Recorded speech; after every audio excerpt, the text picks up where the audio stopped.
Buenas, ¿cómo andan? Bueno, estoy grabando este video que es la resolución de un primer parcial de Cátedra y Llaga, simplemente para complementar un poco con ejercicios más recientes que se hayan tomado en la cátedra y que ustedes también tengan una idea más clara de cómo pueden llegar a hacer los ejercicios.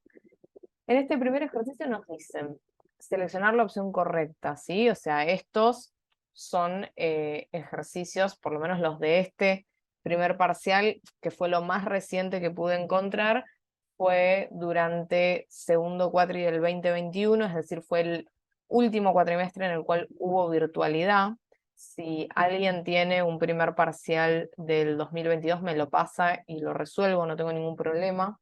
Por lo que estuve viendo, sí hay del segundo parcial, pero el primer parcial en presencialidad no pude encontrar, así que esto es lo más reciente que puedo resolverles.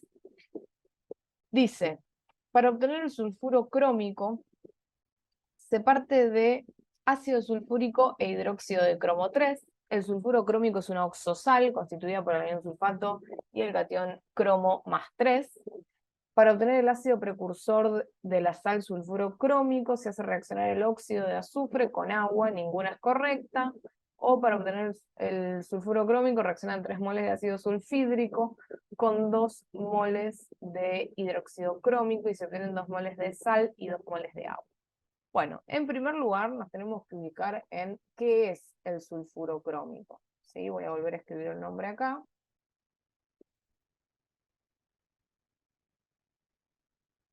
Y para poder ya descartar algunas de las opciones que nos ponen acá, está bueno escribir la fórmula o por lo menos identificar qué tipo de compuesto es, ¿sí?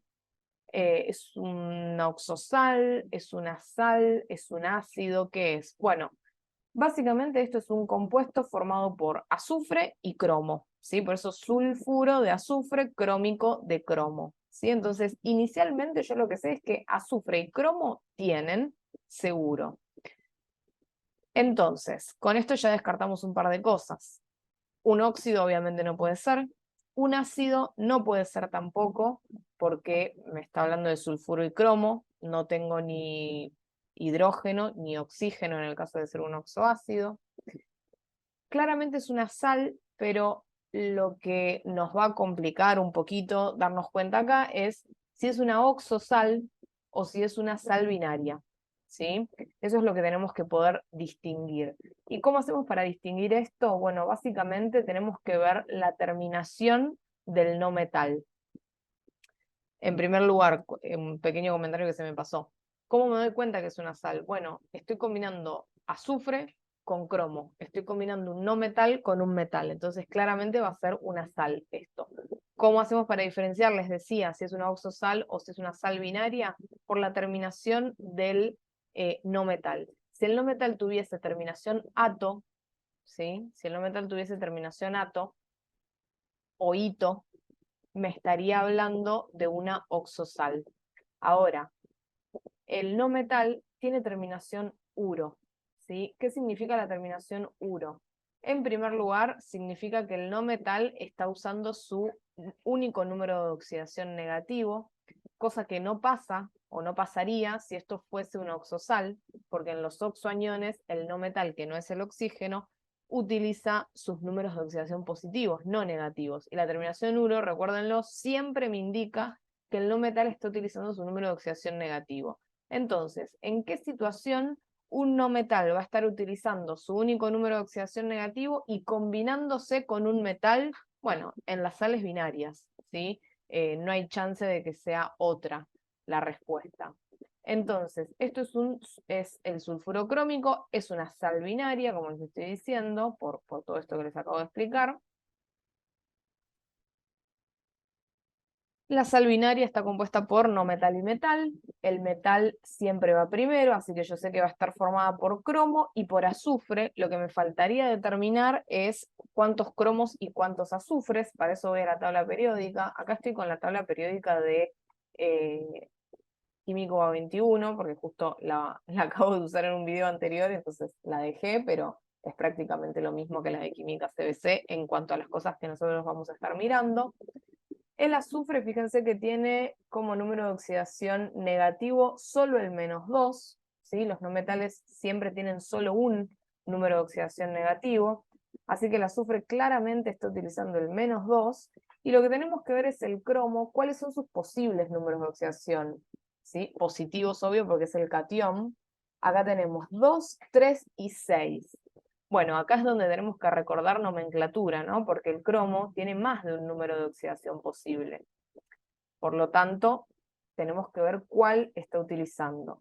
6, 3 o 2. ¿Por qué tenemos que determinar esto? Bueno, porque de esto va a depender cuántos cromos yo voy a poner en esta sal, ¿sí? Si el cromo está utilizando el 2, con un solo cromo, esto ya me suma 0 y ya se me arma el compuesto. Si el cromo está utilizando el 6, yo voy a tener que agregar azufre. Si el cromo está utilizando el 3, voy a tener también que agregar azufre para poder llegar a 0, ¿sí? Entonces, ¿cómo hago para darme cuenta de estos tres cuál está utilizando el cromo? Bueno, mirando la nomenclatura. Crómico, ¿sí? El metal está terminando en ico. Otra cosa que tenemos que recordar, son 3 posibles los números de oxidación, más 6, perdón, más 3 y más 2. 3 posibles se definen entre estos 3. Si estuviese utilizando el más grande sería percrómico, si estuviese utilizando el más 3 sería crómico, y si estuviese utilizando el más 2 sería cromoso. En este caso está con una terminación ico, crómico, entonces está utilizando el del medio de estos tres, ¿sí? Está utilizando el número de oxidación más 3. Bien, está utilizando el más 3. Por lo tanto, ¿cómo hago con las atomicidades de estos átomos, o de estos iones en realidad? Bueno, las atomicidades van a ser una manera rápida, en estos casos en los que se complica un poco hacer la cuenta, una manera rápida de determinar cuántos cromos tengo y cuántos azufres tengo, es cruzar los números de oxidación. Es decir, si el cromo está utilizando el 3 y el azufre está utilizando el -2, yo voy a tener que poner 2 cromos y 3 azufres, ¿sí? Esa es la forma rápida. Después uno puede ir probando, bueno, qué atomicidad le tengo que poner para que la suma me dé 0, que es el objetivo, o es en lo que nos tenemos que basar para armar el compuesto, ¿no? En este caso tenemos 2 por 3, 6, 3 por -2, -6, suma 0, condición necesaria para que esto sea un compuesto propiamente dicho. Entonces, la sal con la que estamos trabajando es esta, ¿sí? Simplemente para tener una idea de dónde estamos parados. Y ya podemos descartar alguno, ¿no? En primer lugar, podemos descartar el B, ¿sí? Este claramente es incorrecto porque me dice el sulfuro crómico es una oxosal constituida por el anión sulfato y el catión cromo más 3. Bueno, no es una oxosal, es una sal binaria. No está constituida por sulfato, sino que está constituida por sulfuro justamente, ¿sí? Eh, el ítem E ya vemos que es incorrecto, pero ¿por qué es incorrecto? Bueno, básicamente por la estequiometría que me plantean acá, ahora lo vamos a ver cuando planteemos la reacción, pero esta relación de moles no es correcta, ¿sí? Y después lo que tenemos que pensar es, bueno, ¿cómo se genera esta sal? ¿Sí? Y basándonos en esto, nos tenemos que definir entre el ítem A y el ítem C, o el ítem D en caso de que ninguna de las que acabo de mencionar sean correctas, ¿no?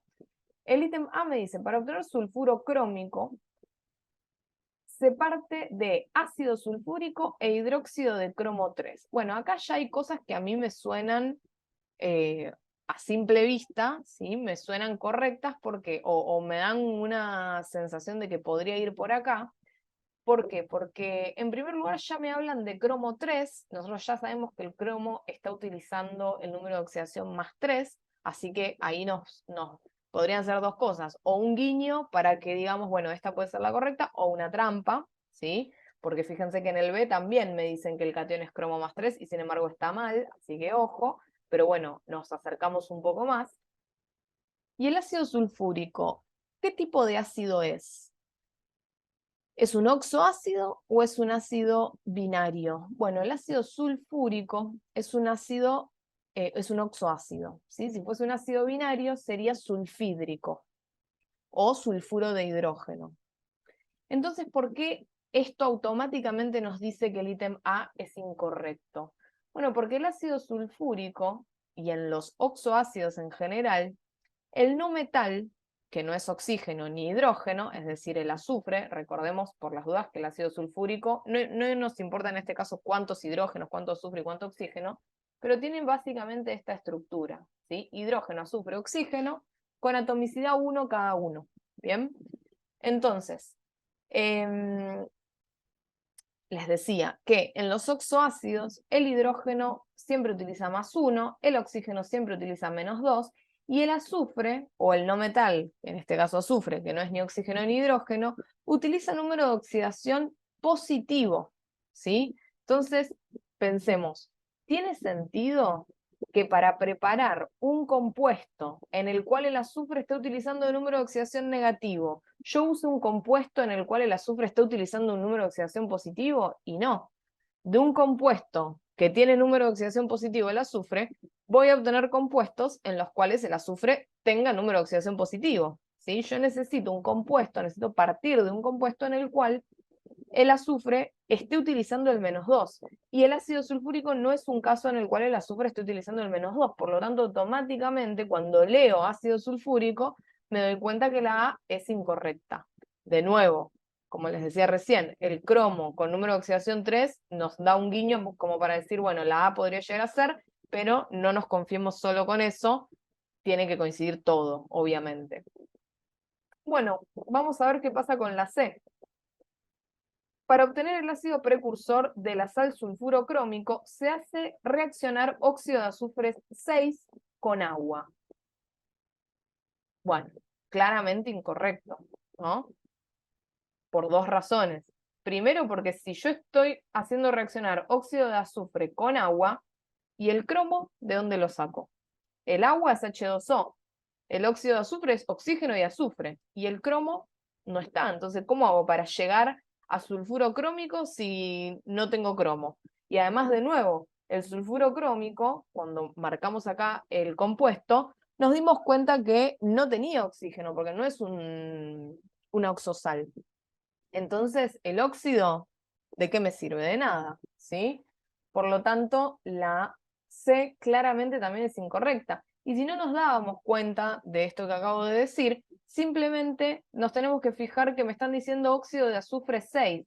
Es decir, me están diciendo que el azufre está utilizando primero un número de oxidación positivo y además el 6, ¿sí? Y nosotros ya sabemos que nuestro compuesto está utilizando el -2. Entonces, imposible que sea el precursor, ¿sí?, de este compuesto. ¿Cuáles son los dos precursores de este compuesto? Bueno, el ácido sulfídrico, ¿sí? Acuérdense lo que les dije hace un rato, sulfídrico, terminación hídrico, me está hablando de este ácido, ¿sí? El ácido sulfídrico es ese. Ay. Perdón, se subió justo mi gata al teclado. El ácido sulfídrico es ese, ¿sí? Simplemente por la nomenclatura me doy cuenta. ¿Y por qué es un precursor? Bueno, fíjense que el hidrógeno acá está utilizando el +1 y el azufre está utilizando el -2, es decir, me está generando justamente este anión, ¿sí?, sulfuro, que yo necesito para formar el sulfuro crómico. Me dice el ítem E, para que veamos por qué no es del todo correcto. Reacciona ácido sulfídrico con hidróxido crómico. Bueno, eso está perfecto, ¿sí? Ácido sulfídrico con hidróxido crómico. El hidróxido crómico es cromo OH3, ¿sí? Porque recuerden que OH es -1 porque el oxígeno está utilizando el -2 y el hidrógeno está utilizando 1. El cromo, me están diciendo hidróxido crómico, así que claramente está utilizando el +3, que es también lo que yo necesito. Esto sería 3 viene de acá, 3 por -1 -3, esto me da 0, ¿sí? Así que hasta ahora tiene todo el sentido esto que me están diciendo. ¿Y cómo es que va a reaccionar esto? Bueno, lo que va a ocurrir acá es que el azufre, a grandes rasgos, ¿sí? El azufre se va a unir al cromo, ¿sí? Y el hidrógeno se va a unir a los oxidrilos, formando agua, ¿sí? O a los grupos OH- formando agua. Entonces, el producto de todo esto va a ser cromo 2,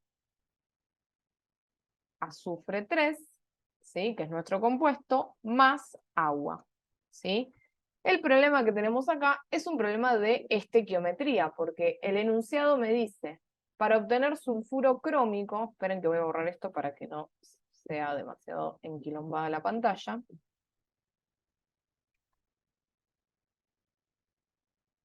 El problema, les decía, es que el ítem E me dice, reaccionan 3 moles de ácido sulfídrico con 2 moles de hidróxido crómico, se obtienen 2 moles de sal y 3 moles de agua.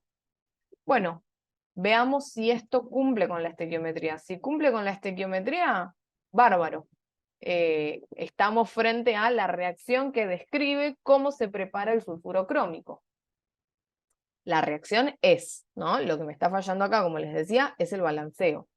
Porque fíjense, yo del lado izquierdo tengo 2 por 3, 6, 3 por 1, 3, 9 hidrógenos de este lado, 3 azufres, perdón,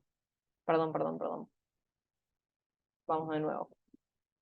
2 por 3, 6 hidrógenos, 3 azufres, acá tengo 3 por 2, 6 hidrógenos más, tengo 3 por 2, 6 oxígenos y tengo 2 por 1, 2 cromos. O sea, en total son 6 y 6, 12 hidrógenos, 6 oxígenos, 2 cromos y 3 azufres. ¿Y qué pasa del otro lado? Bueno, del otro lado ya arrancamos pésimo porque esta cuenta me estaría dando 2 por 2, 4 cromos, 2 por 3, 6 azufres, 3 por 2, 6 hidrógenos y 3 por 1, perdón, por 0 iba a decir, 3 por 1, 3 oxígenos, ¿sí?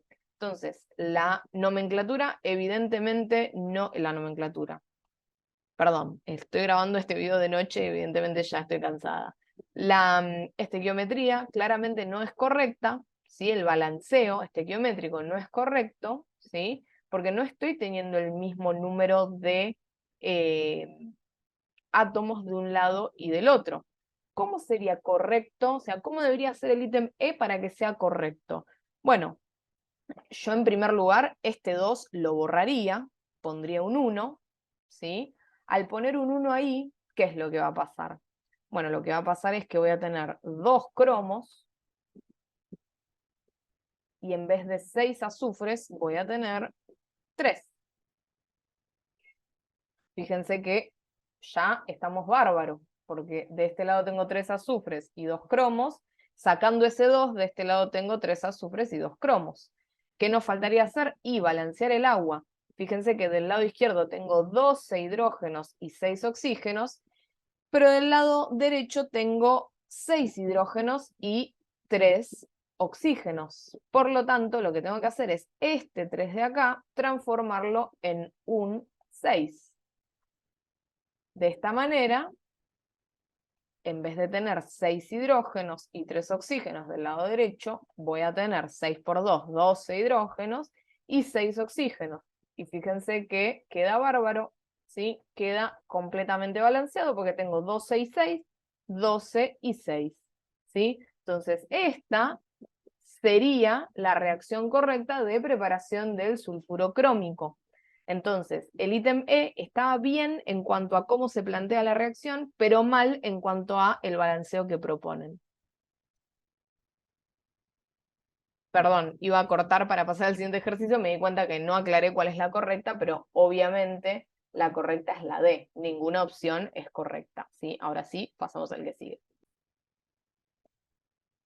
Bueno, pasamos ahora al segundo ejercicio, En este segundo ejercicio nos dice indicar cuántos mililitros de una solución acuosa de metanol, el metanol es el soluto de esta solución acuosa, ¿sí? Es un alcohol, 0,485 molar, se podrán preparar a partir de 44,1 mililitros de metanol puro, me dan la fórmula y me dan la densidad.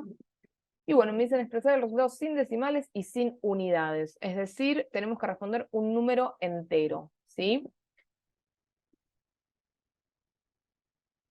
Nos dice, entonces, vamos a ir escribiendo, perdón que estoy medio distraída, pero tengo una gata chiquita que quiere todo el tiempo estar donde no puede estar, básicamente.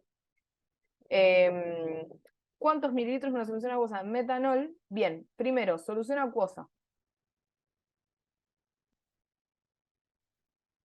Metanol 0,485 molar. ¿Qué me están dando ahí? La concentración molar de la solución. ¿Qué significa solución acuosa? Significa soluto más solvente, donde el solvente claramente es el agua y el soluto es el metanol, es el CH3OH. ¿Sí? Sí, perdón. Estaba viendo si esto era una coma o qué era. Bien, entonces tenemos esta solución acuosa. Datos de esta solución acuosa que nosotros sabemos, concentración molar. No sabemos más que eso, ¿sí? Es decir, sabemos que, según esta concentración, tenemos 0,485 moles. Voy a poner MET para no escribir toda la fórmula, de metanol cada 1 litro de solución, ¿sí?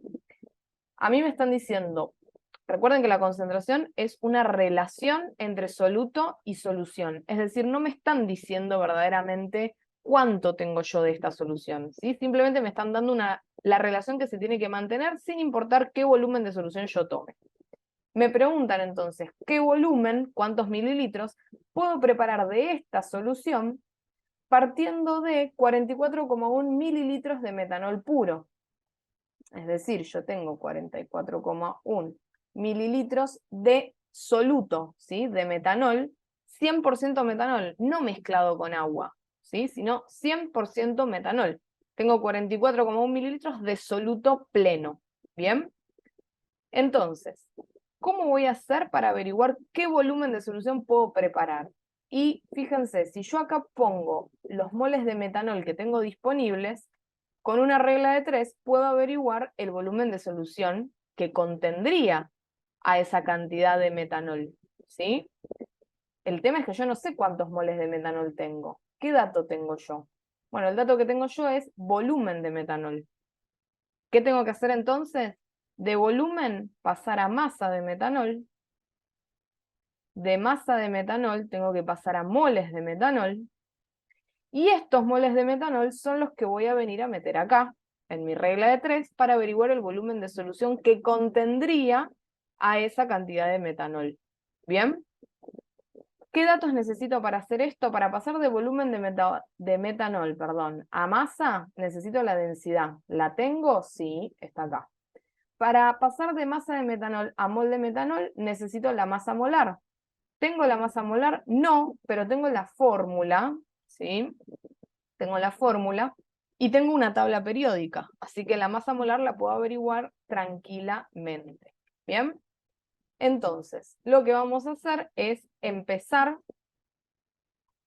por acá, ¿sí? Pasando de volumen a masa.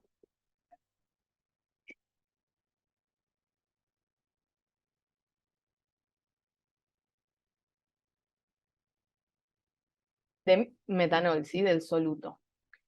El volumen que yo tengo, lo acabo de borrar, pero lo vuelvo a escribir, es 44,1 mililitros. La clave de esto es entender que los 44,1 mililitros son 100% metanol, no es una solución, ¿sí? Es 100% metanol puro, por eso me dicen puro. La densidad es masa sobre volumen, como ya saben, ¿sí? Tengo el volumen, tengo la densidad, quiero averiguar la masa, así que el volumen simplemente lo paso multiplicando y lo igualo a la masa, ¿sí? Y acá reemplazo y despejo. Densidad 0,792 gramos sobre mililitro. El volumen que tengo son 44,1 mililitros. Fíjense siempre que las unidades concuerden para poder hacer esto y quedarme simplemente con los gramos. Y déjenme que haga la cuenta. 0,792 por 44,1. Esto me da 34,9272. Lo voy a dejar como 34,9 gramos. Esa es la masa de metanol que tengo disponible para preparar mi solución, ¿sí? ¿Cuál es el siguiente paso? Pasar esta masa a mol. Entonces, siguiente paso, de masa a mol.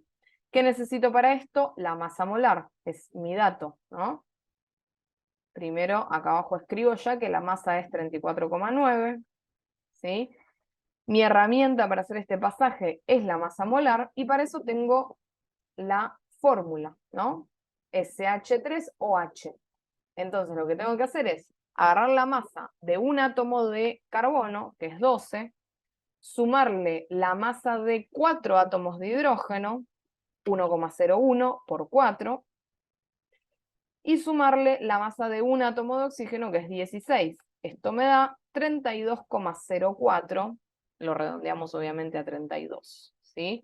Entonces, masa molar, 32 gramos, ¿sí?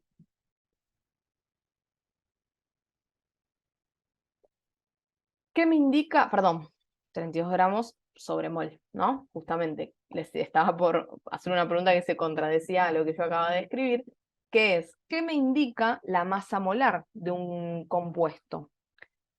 O de una molécula en este caso. Lo que me indica es cuánto pesa un mol de ese compuesto. Entonces, yo voy a plantear que, según la masa molar, un mol de metanol pesa 32 gramos, ¿sí? Mientras que yo no tengo 32 gramos, yo tengo 34,9 y quiero saber a cuántos moles equivale, entonces hago la regla de 3. Fíjense que me quedó al revés, pero no importa porque para resolver la regla de 3 lo único que tengo que hacer, o mejor dicho, lo que tengo que hacer siempre, es multiplicar cruzado y dividir por el de al lado de esta manera, ¿sí? Hago entonces 34,9 por 1 dividido 32. Obvio que multiplicar por 1 es exactamente lo mismo que la nada, así que simplemente divido por 32, y esto me está dando 1,090. Bueno, 1,09 moles. De esta manera. ¿Bien? ¿Qué voy a hacer entonces? Acá ya lo puedo reemplazar, porque ya sé cuántos moles tengo, ¿sí? Tengo, lo voy a hacer en color para que se vea bien, 1,09 moles de metanol. Esos son mis moles disponibles de soluto puro para poder preparar una solución de esta concentración. Entonces, si cada 1 litro tengo 0,485 moles de metanol puro de soluto, si yo tengo 1,09 moles de metanol, ¿qué volumen de solución voy a preparar? Bueno, regla de 3, 1,09 por 1, que obvio da lo mismo, dividido 0,485. Esto me está dando 2,247, bla, bla, bla, muchos números. No me interesan. ¿Por qué? Porque tengo que expresar el resultado sin decimales. Es decir, la respuesta es 2. ¿Sí? 2. Bueno, dice sin unidades también, así que lo dejamos así. Respuesta 2. ¿Sí? Realmente lo que yo puedo preparar son 2,25 litros de solución aproximadamente. ¿Bien?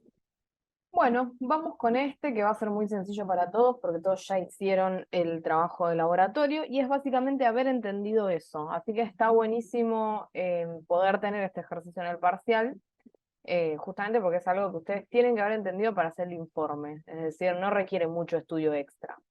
Me dice, Se realizó el trabajo práctico del laboratorio remoto y se procedió como se indica en la guía de trabajos prácticos. Se registró el volumen y la presión inicial del sistema, gas contenido en una jeringa de 60 mililitros, y luego se disminuyó en 5 mililitros el volumen de la jeringa conteniendo el gas y se midió la presión del sistema. Se repitió este procedimiento hasta que el volumen final de la jeringa fue de 20 mililitros, la temperatura de trabajo fue de 25 grados y la cantidad de gas, los moles, ¿sí?, no se modificó durante todo el experimento. Los datos obtenidos se muestran en la siguiente tabla.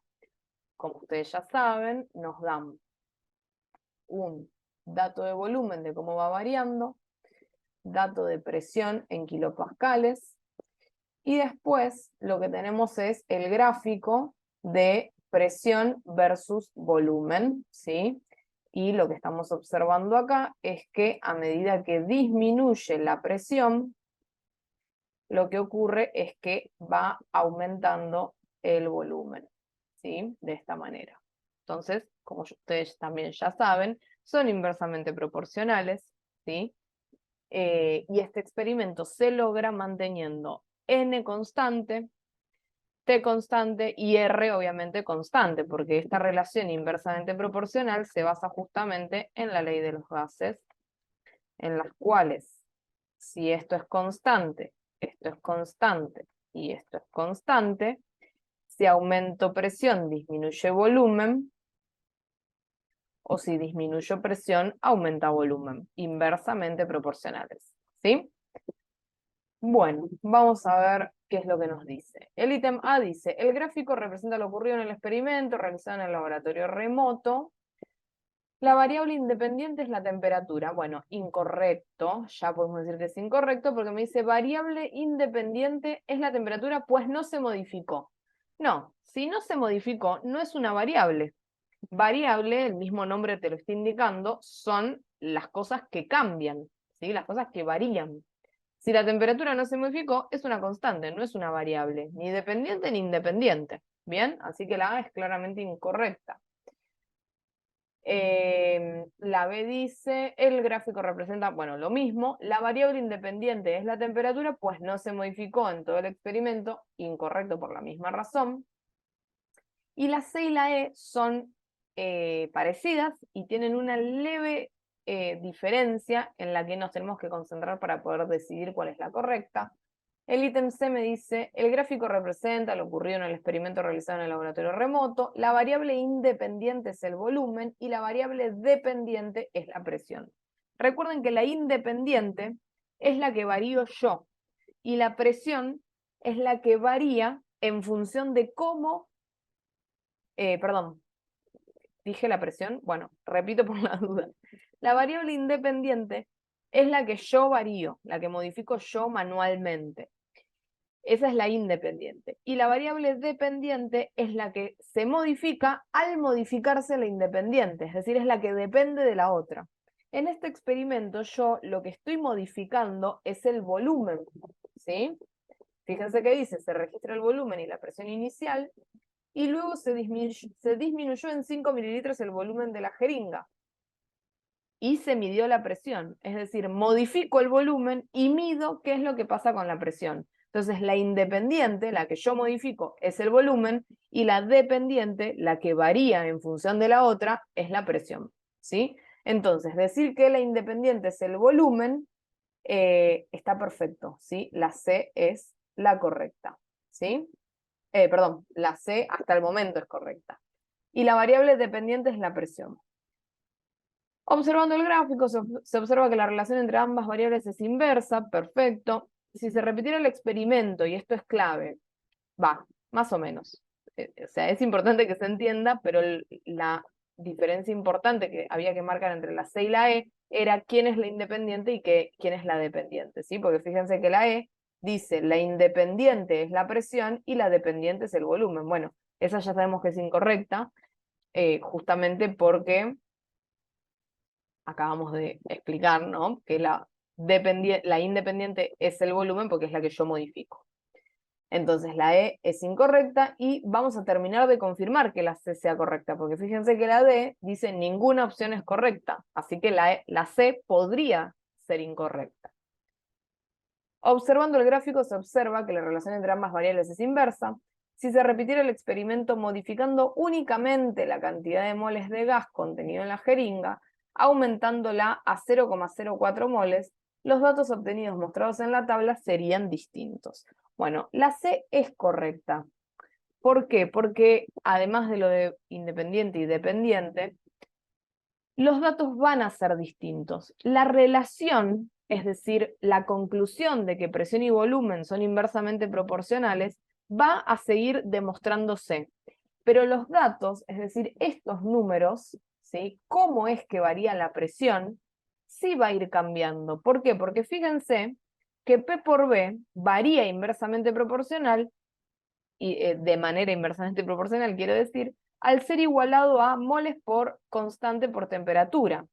Entonces, esto, N por R por T, es un número, qué sé yo, le ponemos un número cualquiera, vale 10, ¿sí? Si vale 10, cuando la presión vale 2, ¿sí? El volumen tiene que valer 5, por ejemplo, ¿sí? ¿A qué me refiero con esto? A que si yo acá, en vez de poner 10, esto vale siempre 10, porque N es constante, R es constante, T es constante. Lo que va a ir variando es esto. Si la presión vale 1, el volumen va a valer 10, por ejemplo. O si, al revés, si el volumen vale 10, la presión va a valer 1, por ejemplo. Porque esto tiene que seguir dando 10. Ahora, la relación inversamente proporcional se ve, ¿sí? Cuando aumento el volumen, disminuye la presión, ¿sí? Entonces se ve la relación inversamente proporcional. Ahora, ¿qué pasa si yo modifico el número de moles o modifico la temperatura? Hago un nuevo experimento y cambio el número de moles y cambio la temperatura. Bueno, capaz, si modifico esos valores, N por R por T ya no es más 10. Capaz es 8 ahora, al modificar esos valores. Entonces, ¿estos números van a ser exactamente los mismos? Y no. Cuando el volumen valga 4, la presión va a tener que valer 2. Cuando el volumen valga 8, la presión va a tener que valer 1. Los valores de presión y volumen van a cambiar porque van a tener que ser iguales a una nueva constante, ¿sí? Lo que no va a cambiar es la relación. Van a seguir siendo inversamente proporcionales. Pero los números que aparecen en la tabla, esos sí van a cambiar. ¿Bien? Entonces, los datos obtenidos, no las conclusiones, los datos obtenidos ¿serían distintos? Sí, serían distintos. Responderían a la misma lógica, pero serían distintos. Entonces la C es correcta y la D va a ser incorrecta. Bueno, continuamos con el siguiente ejercicio. Tenemos que marcar la opción correcta, ¿sí? Hay varios de estos ejercicios, varias de estas opciones, quiero decir, en los cuales, bueno, nos hablan de número atómico, nos hablan de número másico, nos hablan de iones, ¿sí? Y hay otros que hacen más hincapié a lo que es la radiación, ¿sí? Entonces vamos a concentrarnos primero en estos últimos, ¿sí? En los que hablan de radiación, así nos sacamos de encima esa parte en bloque, digamos, y después pasamos a chequear los otros. Por ejemplo, vamos a arrancar por el ítem E, ya sé que es el último, no tiene mucho sentido, a nadie se le iba a ocurrir arrancar por el final, pero arranco por ahí porque me parece un buen puntapié para recordar un poco lo de radioactividad, ¿sí?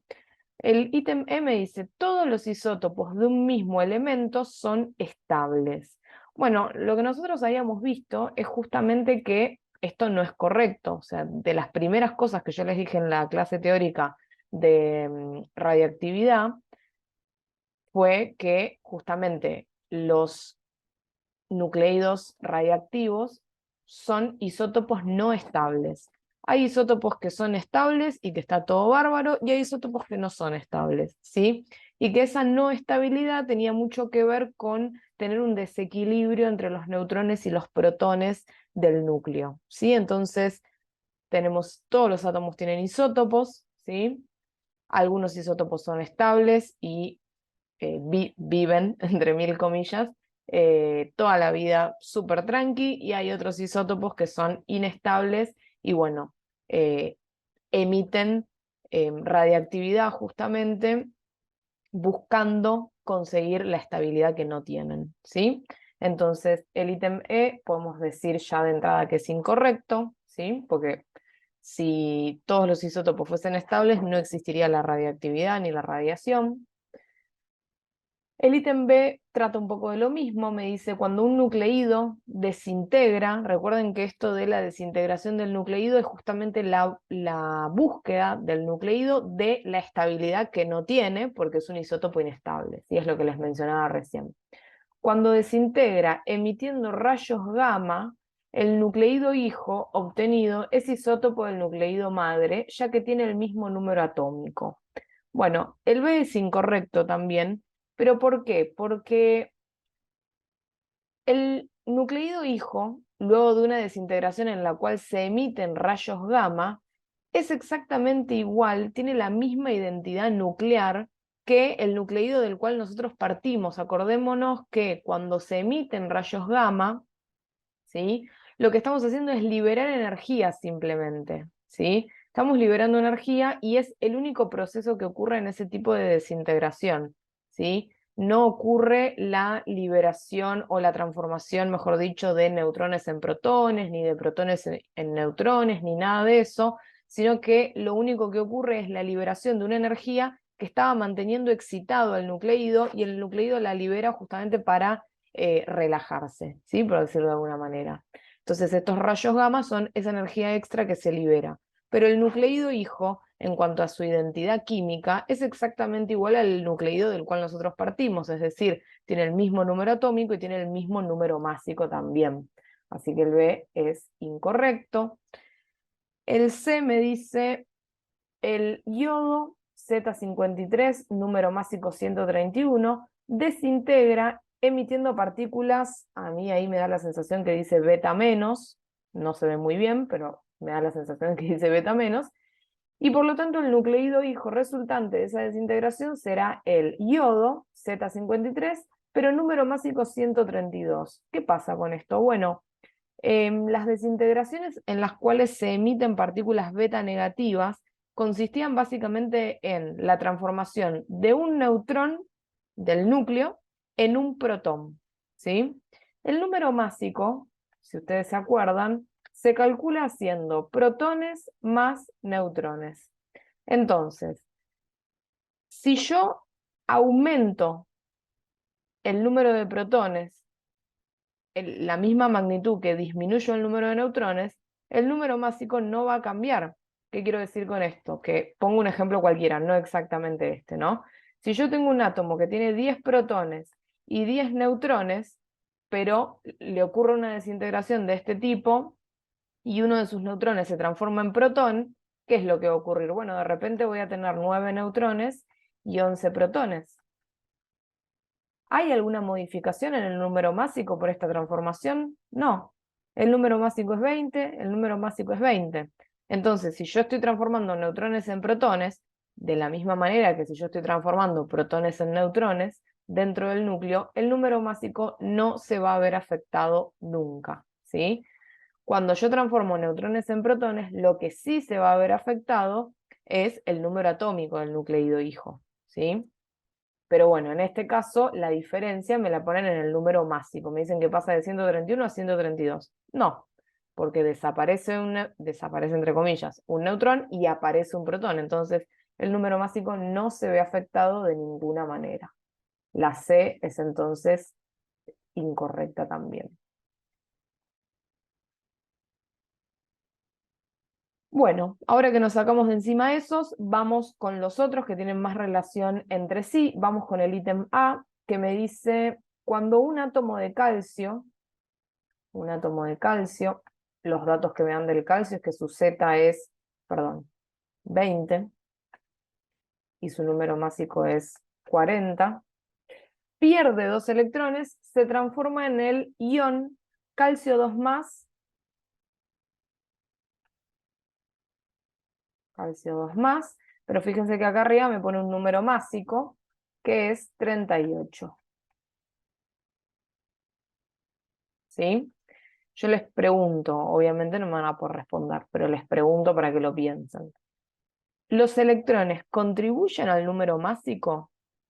La verdad que no, ¿sí? Por dos razones. Primero, porque los electrones están por fuera del núcleo y el número másico se calcula con lo que está adentro del núcleo, protones más neutrones, y además por la ecuación que les acabo de escribir recién, que es justamente esto, el número másico es número de protones más número de neutrones, ¿sí? Eso es lo que me determina la masa. ¿Por qué? Porque los electrones no importan, sí, importan, pero la característica que tienen es que son muy chiquitos y su masa es despreciable en comparación a la masa de protones y neutrones. Por lo tanto, no van a afectar si gano o pierdo electrones, no afecta para nada al número másico ni a la masa verdadera del átomo, ¿sí?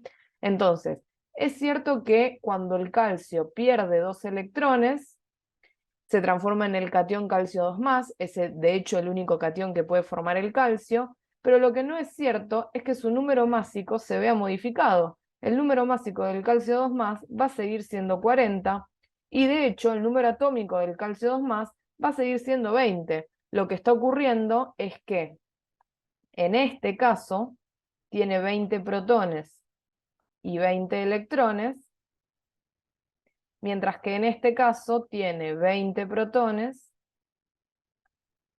y tiene 18 electrones. Por eso es que yo veo las dos cargas positivas. Pero en cuanto a número atómico y número másico, permanece invariable, ¿sí?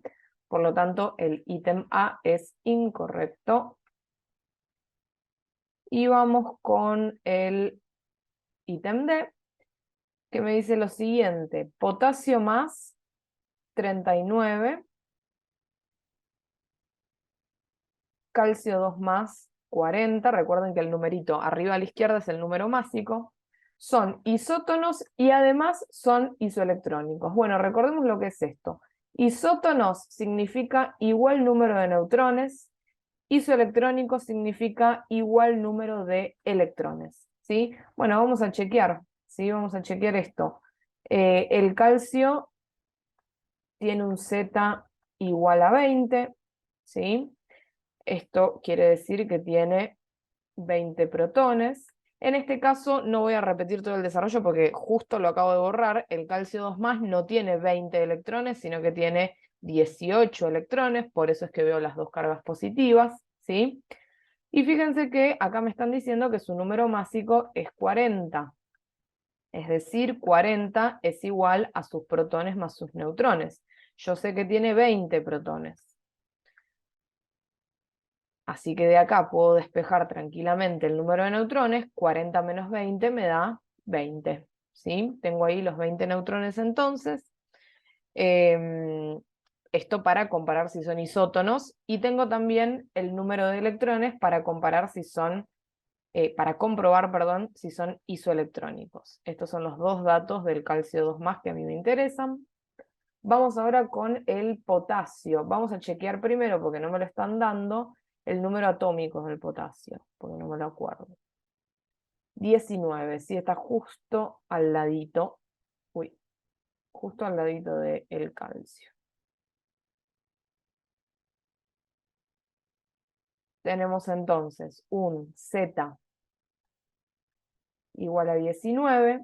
Esto lo que indica es que tiene 19 protones.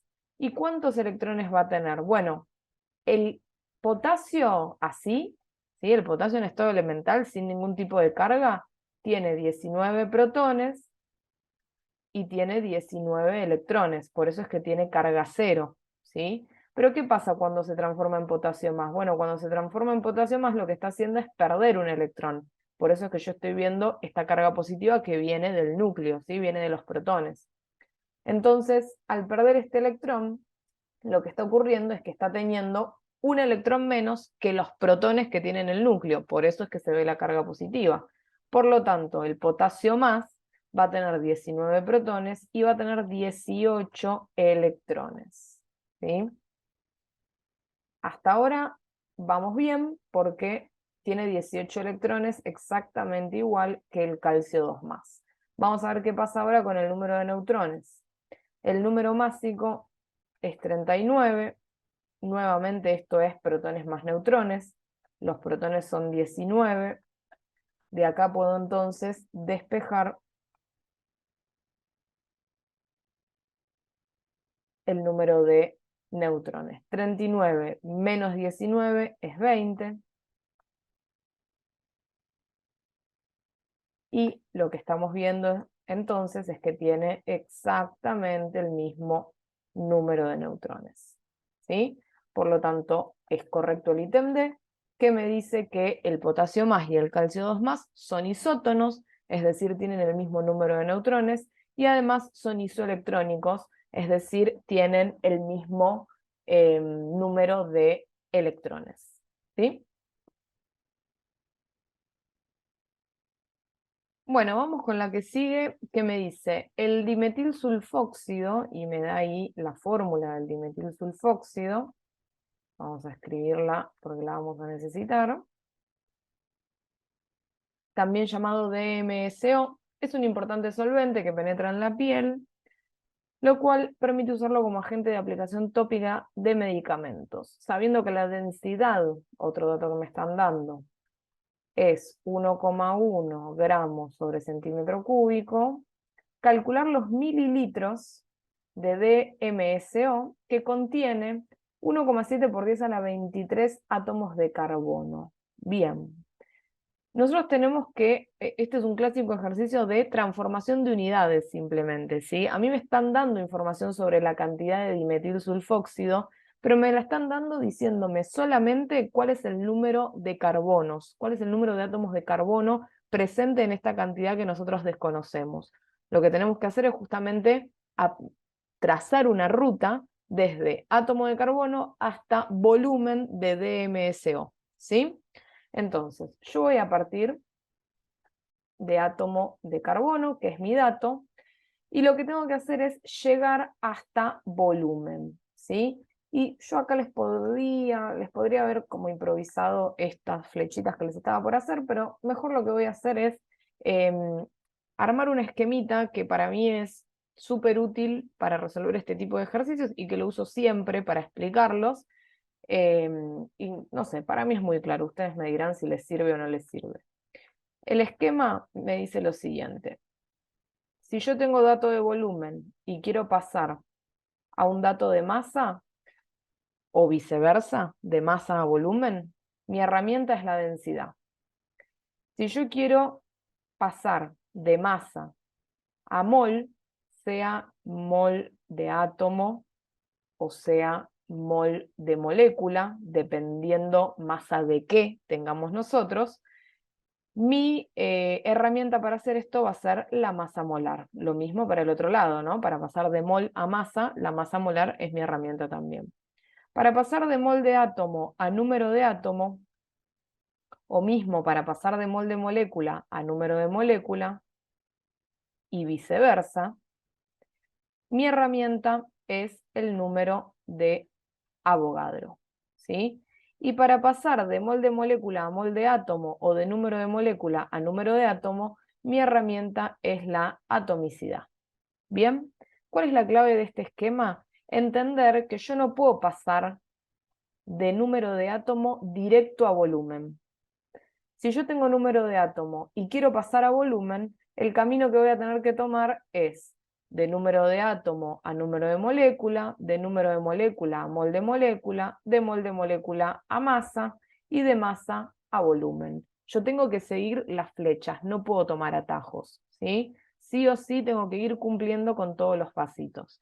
Obvio que esta es una opción, la otra opción hubiese sido ir de número de átomo a mol de átomo, de mol de átomo a mol de molécula, luego a masa y luego a volumen. También es válido, cualquiera de esos dos caminos está bien, ¿sí?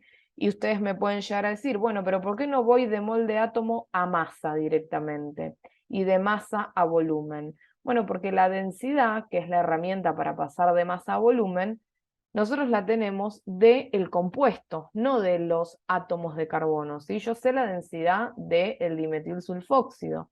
Entonces, ¿me sirve de algo averiguar la masa de los átomos de carbono? No. El dato del número de átomos de carbono me sirve para averiguar cuántas moléculas de dimetilsulfóxido tengo y así poder pasarlas a mol, y así poder pasarlas a masa, y así poder pasarlas a volumen, que es finalmente lo que me está pidiendo el ejercicio, ¿sí? Entonces, lo que uno tiene que hacer en estos casos es marcar de dónde uno parte, número de átomos, y marcar hacia dónde uno quiere llegar como destino final, volumen, ¿sí? Bueno, el camino que tenemos que hacer entonces es primero esto, después esto, después esto, y último esto, ¿sí? Esos son los pasos que tenemos que dar entonces. Vamos a arrancar porque son unos cuantos los pasos, ¿sí? Vamos a arrancar con el paso número 1, que es entonces pasar de número de átomo a número de molécula. ¿Cuál es mi herramienta para hacer esto? La atomicidad, ¿sí? La atomicidad es mi herramienta para hacer esto. La atomicidad significa la cantidad de veces que está el átomo de carbono presente en una molécula de dimetilsulfóxido, ¿sí? Si nos fijamos, el átomo de carbono está presente 2 veces, porque este 2 está afectando a este carbono, ¿sí? 2 veces, tengo 6 de hidrógeno, 1 de azufre y 1 de oxígeno. Pero como mi dato es de átomos de carbono, a mí solo me interesa la atomicidad del carbono, ¿bien? ¿Qué puedo plantear entonces como una regla de 3 para poder resolver esto? Yo tengo 2 átomos de carbono, cada una molécula de dimetilsulfóxido. Eso es lo que yo sé mirando la atomicidad. Ahora, a mí me están diciendo que en esta cantidad que yo tengo que averiguar, tengo 1,7 por 10 a la... ahí me da la sensación de que dice 23. No sé si dice 23 o 25, me parece que dice 23. Átomos de carbono. Bueno, tengo yo entonces que averiguar cuántas moléculas de dimetilsulfóxido contienen 1,7 por 10 a la 23 átomos de carbono. ¿Sí? Tengo que resolver entonces esto haciendo 1,7 exponente 23 por 1, que es lo mismo, dividido 2, que va a ser 8,5 por 10 a la 22. Bueno, 8,5 por 10 a la 22 moléculas de DMSO. Ya estamos acá, ¿sí? Podemos avanzar entonces al paso número 2. El paso número 2 es este, pasar de número de molécula a mol de molécula. Para esto utilizo el número de Avogadro. El número de Avogadro lo que me dice es que yo tengo 6,02 por 10 a la 23 moléculas de DMSO en 1 mol de moléculas de DMSO. Ahora, ¿yo tengo 6,02 por 10 a la 23 moléculas verdaderamente? No, yo tengo esto, lo que calculé en el paso anterior. Yo tengo 8,5 por 10 a la 22 moléculas de DMSO. Y quiero saber a cuántos moles equivale. Entonces, nuevamente, resuelvo la regla de 3. 8,5 exponente 22 dividido 6,02 exponente 23. Y esto me está dando 0,141 moles. ¿Sí?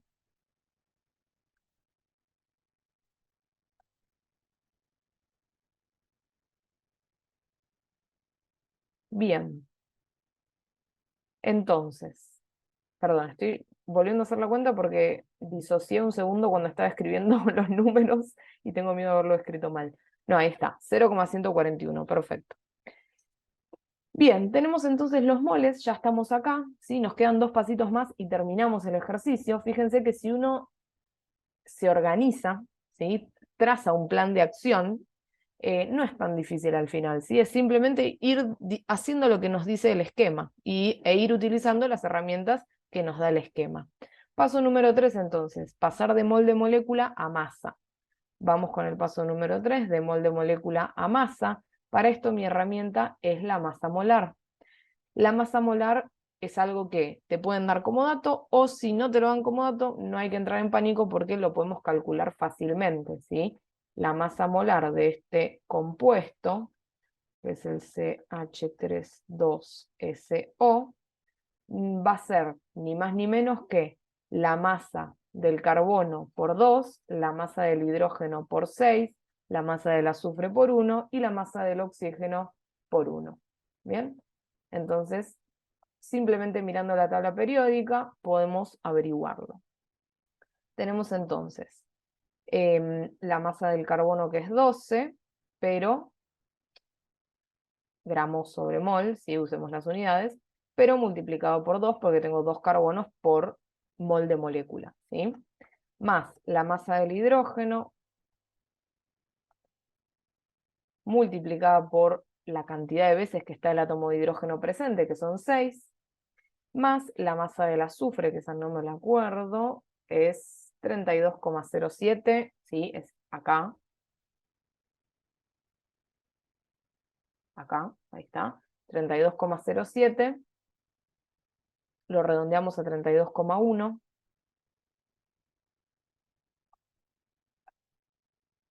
gramos sobre mol, por 1, obvio que no es necesario multiplicar por 1, pero yo simplemente para que entiendan por qué queda así tal cual, más la masa del oxígeno, que es 16, multiplicada por 1 también por la misma razón, ¿sí? Entonces, la masa molar, que es la herramienta que nosotros vamos a utilizar para terminar de resolver este ejercicio, la vamos a calcular de esta manera.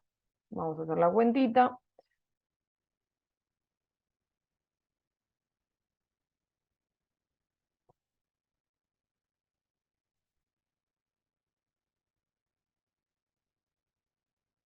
Y esto me da 78,16, lo vamos a redondear a 78,2 gramos sobre mol, ¿sí? Esa es entonces la masa molar de el DMSO. ¿Bien? ¿Para qué necesitábamos la masa molar? Bueno, para hacer el paso 3, para pasar de mol a masa, ¿sí? ¿Por qué podemos pasar de mol a masa con esta herramienta? Bueno, porque justamente la masa molar lo que nos dice es la masa de un mol, ¿sí? Yo sé que un mol de moléculas de DMSO tienen una masa de 78,2 gramos, ¿sí? Pero yo no tengo un mol de moléculas, yo tengo esto, 0,141 mol de moléculas, ¿sí?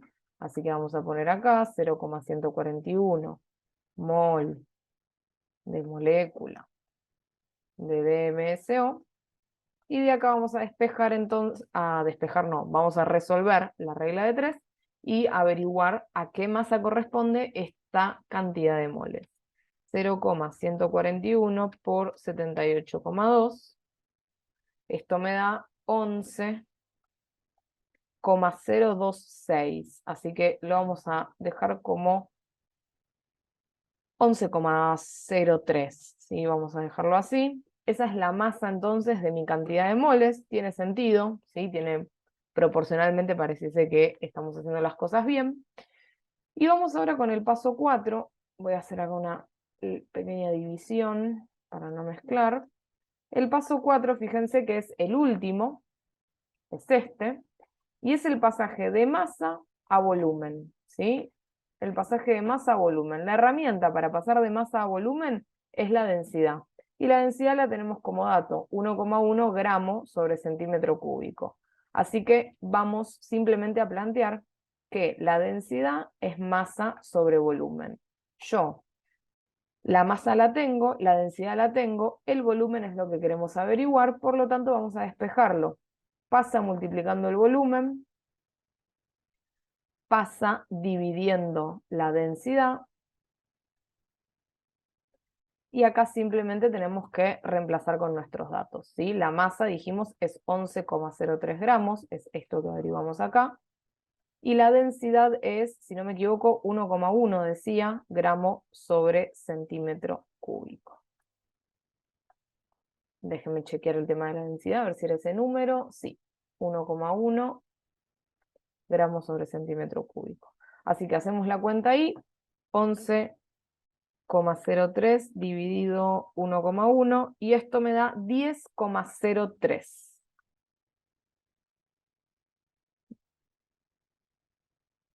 mililitros, ¿sí? Pero fíjense que el enunciado me dice responder el entero sin decimales, ¿sí? Y sin unidades. Entonces la respuesta es 10, simplemente. Bien, simplemente entonces, siguiendo el camino que me marca el esquema, podemos resolver cualquier transformación de este estilo que nos pidan. Bueno, en el siguiente me dan una lista de compuestos y me pide seleccionar la opción correcta respecto a las estructuras de Lewis de los mismos. Las opciones son, bueno, qué tipo de unión tiene, dos uniones covalentes, simple o qué, ¿sí? Dativa, lo que sea. Básicamente para poder responder esto tenemos que hacer la Lewis de todo, ¿sí? Y vamos a ir viendo cuál es la correcta y cuál no, ¿sí? Vamos a arrancar entonces por la primera oxosal que se nos presenta ahí.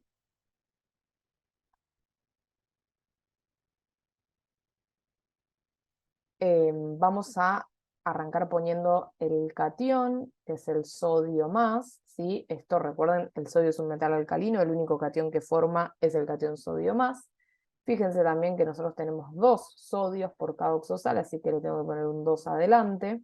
Esto significa que el sodio está entregando 2 electrones, ¿no? Cada sodio está entregando 1, pero en total entrega 2 electrones al oxoanión, y es por eso que el oxoanión, que lo voy a representar entre corchetes, va a tener 2 cargas negativas, ¿sí? El átomo central del oxoanión es el carbono, siempre es el no metal distinto del oxígeno, y lo rodean 3 oxígenos.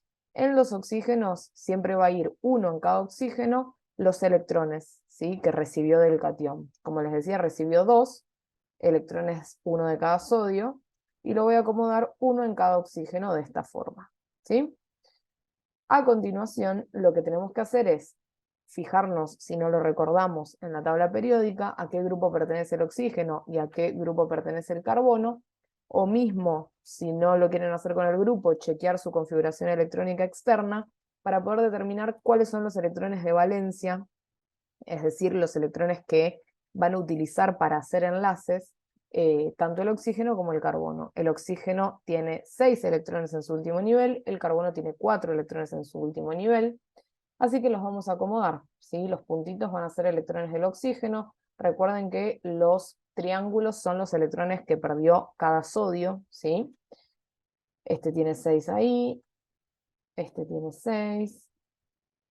Este otro oxígeno obviamente también tiene 6, pero inicialmente yo no sé cómo acomodarlos, porque no sé si va a ser una unión doble o una dativa. Lo que sí sé es que seguro una unión simple no va a ser, porque el oxígeno tiene 6, es decir, necesita que le presten 2 de alguna manera, o por dativa o haciendo un enlace doble, ¿sí? Así que inicialmente esto lo voy a dejar escrito así, ¿sí? Y después vemos qué es lo que ocurre con ese tercer oxígeno.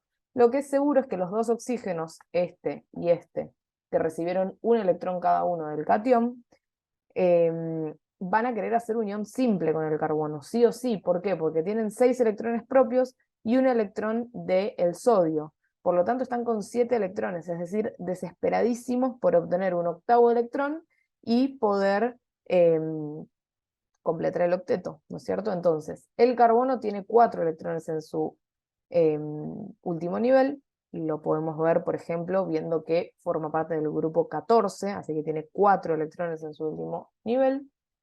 Necesita entonces 8 en total, obvio, pero necesita que le presten 4 más. Por el momento le están prestando 1, 2, ¿sí? Más sus 4 electrones, estamos en 6, es decir, necesita 2 electrones más. Por lo tanto, lo que va a hacer con este tercer oxígeno, que nosotros inicialmente no lo sabíamos, es un enlace doble. Si el carbono yo hubiese estado satisfecho con este enlace y con este enlace, es decir, si yo hubiese llegado a 8 con esos 2 enlaces, este tercer oxígeno se hubiese unido mediante una dativa, ¿sí? Pero como con esos 2 enlaces no estaba satisfecho, sino que llegaba a 6 y necesitaba 2 más, hizo un enlace doble entonces con ese tercer oxígeno, al que también le viene bárbaro el enlace doble, porque fíjense que este oxígeno está con 8, 6 propios, 2 del carbono, este oxígeno está con 8, 6 propios, 1 del carbono, 1 del sodio, este también, 6 propios, 1 del carbono, 1 del sodio, Y el carbono también está perfecto porque tiene 4 propios y 4 prestados, ¿sí? 1 de este oxígeno, 1 de este oxígeno y 2 de este oxígeno. Entonces, de esta manera, todos felices con sus octetos completos, ¿sí? Esto es la Lewis, entonces, de esta primera oxosal. Vamos ahora con este oxoácido, ¿sí? El oxoácido también tiene una estructura muy repetitiva, de la misma manera que los oxoaniones, que siempre se representan de la misma manera. Bueno, los oxoácidos también siempre se parecen mucho todas las estructuras de Lewis. ¿Por qué? Porque el no metal, que no es ni hidrógeno ni oxígeno, es decir, el no metal que va a ir variando para generar distintos oxoácidos, se va a ubicar en el medio. Alrededor van a estar los oxígenos, y unidos a los oxígenos van a estar los hidrógenos. En este caso tenemos un solo hidrógeno, ¿sí? El hidrógeno tiene un único electrón, por lo tanto es con ese con el cual va a hacer enlace. El oxígeno, como ya dijimos, tiene 6 electrones, así que ya acomodamos los 6 electrones. El cloro tiene 7 electrones, es del grupo 17, tiene 7 electrones. Y este oxígeno de acá le está invitando a hacer un enlace simple a pleno, porque este oxígeno con el electrón del hidrógeno está en 7, así que desesperado por llegar a 8. Bueno, el cloro entonces hace un enlace simple con ese oxígeno, y como les decía, el cloro tiene 7 electrones, entonces con un solo enlace simple ya está perfecto, porque ya llegó a 8. ¿Qué pasa con el resto de los oxígenos? ¿Se van? ¿No forman más parte de la molécula? No, de alguna manera se tienen que unir al cloro. ¿Cómo se van a unir? Mediante enlaces dativos, ¿sí? Es decir, se van a unir a los pares electrónicos libres que tiene el cloro alrededor, pero los oxígenos no van a compartirle electrones al cloro, básicamente porque el cloro no quiere. El cloro ya tiene 8, no necesita más. Entonces, de esta manera, el oxígeno está con 6 propios y 2 que le presta el cloro. Este oxígeno igual, este oxígeno igual. Este oxígeno está con 6 propios, 1 del hidrógeno, 1 del cloro. Y el cloro está con 7 propios y 1, que era el único que necesitaba, que le presta este oxígeno al hacer el enlace simple, ¿sí? Todos los oxoácidos tienen la misma estructura general. No metal, que no es oxígeno ni hidrógeno en el centro, oxígenos alrededor, hidrógenos alrededor de los oxígenos, ¿sí? Y siempre, si nosotros vamos agregando los electrones de afuera hacia adentro, va a encajar todo perfecto, tanto que ni siquiera va a ser tan necesario pensar, bueno, qué enlace tiene que hacer, sino que automáticamente nos va a quedar servido, digamos, el enlace que va a ser el átomo central, ¿sí? Si agregamos, como les digo, los electrones de afuera hacia adentro. Fíjense que acá hay otro oxoácido, ¿sí? Así que van a ver que esto es tal cual lo mismo. Átomo central, el no metal, que no es ni oxígeno ni hidrógeno, es decir, el fósforo. Alrededor tenemos los 4 oxígenos. Unido a los oxígenos tenemos 3 hidrógenos. Recuerden siempre un hidrógeno por cada oxígeno. Este hidrógeno tiene 1, este hidrógeno tiene 1, el oxígeno tiene 6. Este también tiene 6. El fósforo forma parte del grupo 15, tiene 5 en su último nivel. Necesita 3, ¿sí? Para completar el octeto. Estos dos oxígenos, perdón, le comparten un electrón cada uno, ¿sí? Así que estaría en 7. Perdón, me faltó un oxígeno, un hidrógeno más, perdón, que lo voy a poner acá. Este oxígeno tiene 6. Ahora sí, les decía, el fósforo entonces tiene 5, hace esos 3 enlaces simples, ¿sí? Uno con cada oxígeno, porque esos 3 oxígenos de abajo tienen 7 cada uno, desesperados por recibir un electrón más y completar el octeto. Bueno, el fósforo hace entonces enlaces simples con cada uno de ellos, y de esta manera va a llegar al octeto, porque como les decía, tiene 5 y le faltaban 3, ¿sí? Para completar el octeto. Bien, por lo tanto, este último oxígeno, ¿cómo se va a unir al fósforo? Bueno, mediante un enlace del tipo dativo, porque nuevamente el fósforo no necesita más, ¿sí? El fósforo acá ya está con 8. Tiene 5 propios y 1, 2, 3 que le presta cada uno de los oxígenos. ¿Bien? Así que ahí tiene completo el octeto. Bueno, y vamos ahora sí por el último, que es el dióxido de azufre. Recuerden que para este tipo de moléculas, para las moléculas en general, el átomo central es el átomo con la atomicidad impar. Si las dos atomicidades son impares, la impar más chica, en este caso hay una sola atomicidad impar, que es la del azufre, ¿sí? Es un 1. Alrededor tiene 1, 2 oxígenos. Recuerden que el oxígeno, grupo 16, 6 electrones en el último nivel. Azufre, grupo 16 también, 6 electrones en el último nivel. Entonces, el azufre requiere 2 electrones para completar el octeto. El oxígeno requiere 2 electrones para completar el octeto también. Por lo tanto, el azufre va a ser un enlace doble, un enlace doble con uno de los oxígenos, y de esta manera va a completar el octeto, ¿sí? Porque como les digo, tiene 6 propios y 2 que le presta el oxígeno, está perfecto, está en 8. Pero ¿qué pasa con el otro oxígeno? El otro oxígeno se tiene que unir igual. ¿Cómo lo va a hacer? Mediante una dativa, de esta manera. Y de esta manera entonces, este oxígeno tiene 8 por el enlace doble, este oxígeno tiene 8 por la dativa, y el azufre, como les mostré recién, también va a tener 8. Bueno, ya tenemos la Lewis de todo, vamos ahora a ir comprobando cuáles son correctas y cuáles no. El ítem A me dice, el SO2 presenta dos uniones covalentes dobles, presenta una unión doble y una unión del tipo dativa, así que esto es incorrecto.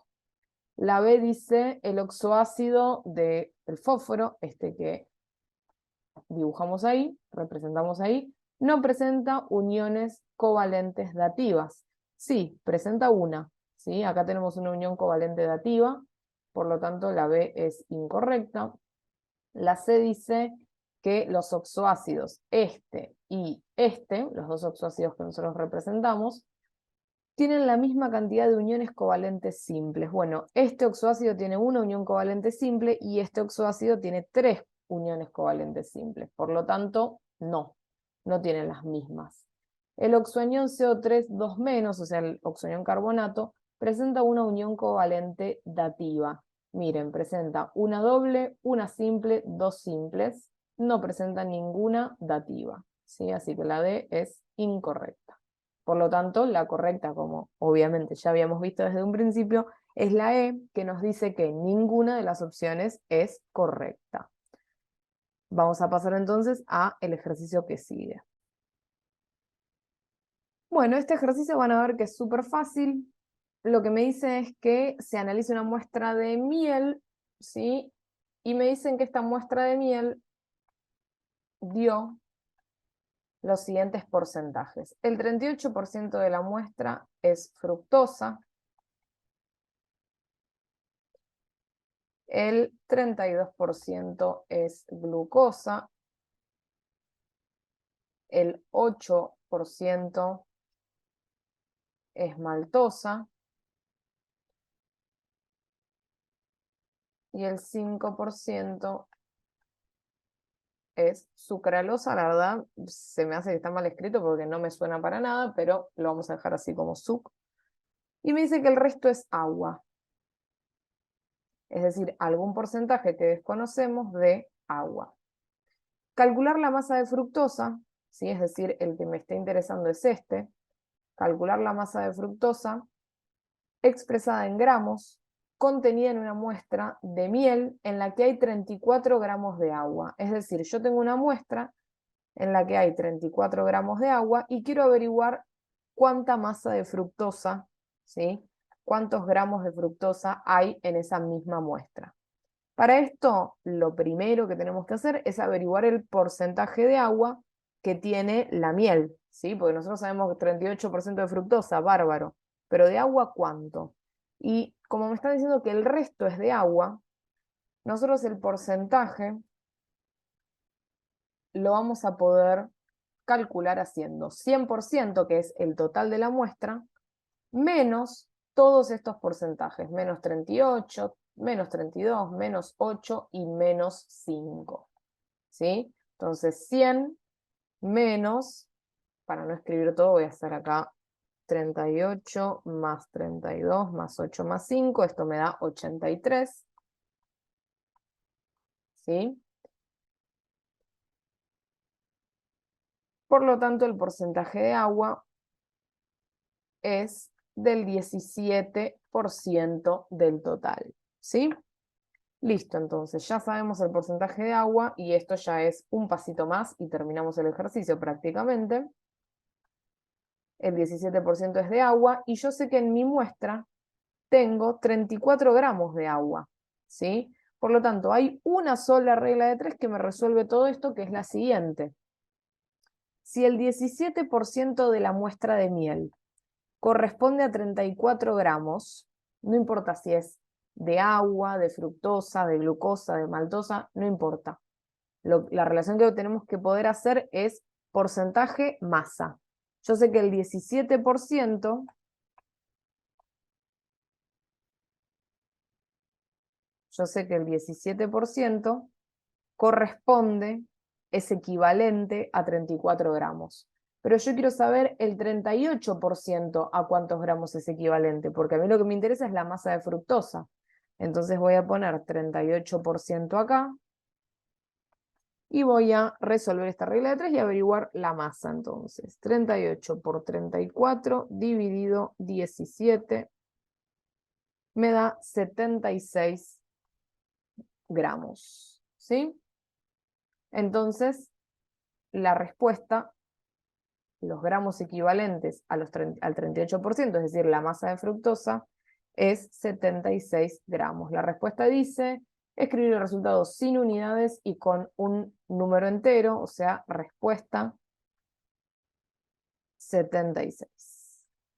¿Sí?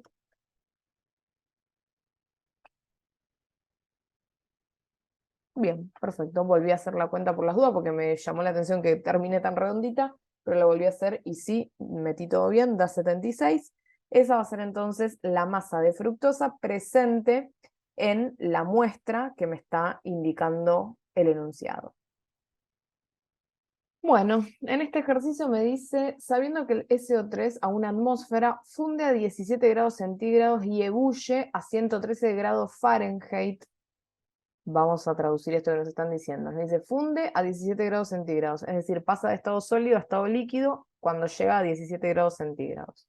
Ebulle, es decir, pasa de estado líquido a estado gaseoso a los 113 Fahrenheit, que acá simplemente hice la transformación para que hablemos todos de la misma temperatura y no nos confundamos con eso. Son 45 grados centígrados. Observar los siguientes gráficos y seleccionar la opción correcta. Acá no se ve muy bien, pero la temperatura en este gráfico y en este gráfico nos la da en Kelvin. Yo acá se las traduje simplemente a la temperatura que dice acá y que dice acá. Le resté 273 para pasarla a grados centígrados y me quedó la línea punteada de arriba 45 grados y la de abajo 17 grados. Es decir, la temperatura a la que funde y la temperatura a la que huye. Acá es exactamente lo mismo. Y acá estaban los grados en Fahrenheit, hice lo mismo, lo pasé y me dio 45 grados el de arriba, 17 el de abajo, 45 el de arriba, 17 el de abajo. Mismas temperaturas, solo que las expresaron en distintas unidades para complicarles la vida, básicamente, sin nada más que para eso. Bueno, seleccionar cuál es el gráfico correcto. Para esto hay que tener en cuenta que a las temperaturas de cambio de fase, ¿sí? Perdón, una aclaración antes. El eje Y es temperatura, el eje X es tiempo, ¿sí? Lo que hay que tener en claro es que siempre en las temperaturas de cambio de fase hay un periodo de tiempo, que es el que dura justamente el cambio de fase, en el cual la sustancia se mantiene a temperatura constante. Por ejemplo, si uno tiene una olla de agua, la pone a calentar, esa olla de agua llega a los 100 grados, ese agua se va a mantener a los 100 grados hasta que se haya transformado en vapor completamente. Lo que todavía no se transformó, no llegó a transformarse en vapor porque no le dio el tiempo, se mantiene a 100 grados, ¿sí? Entonces, la sustancia se va a mantener a temperatura constante, sea de ebullición, sea de fusión, la que sea, ¿sí?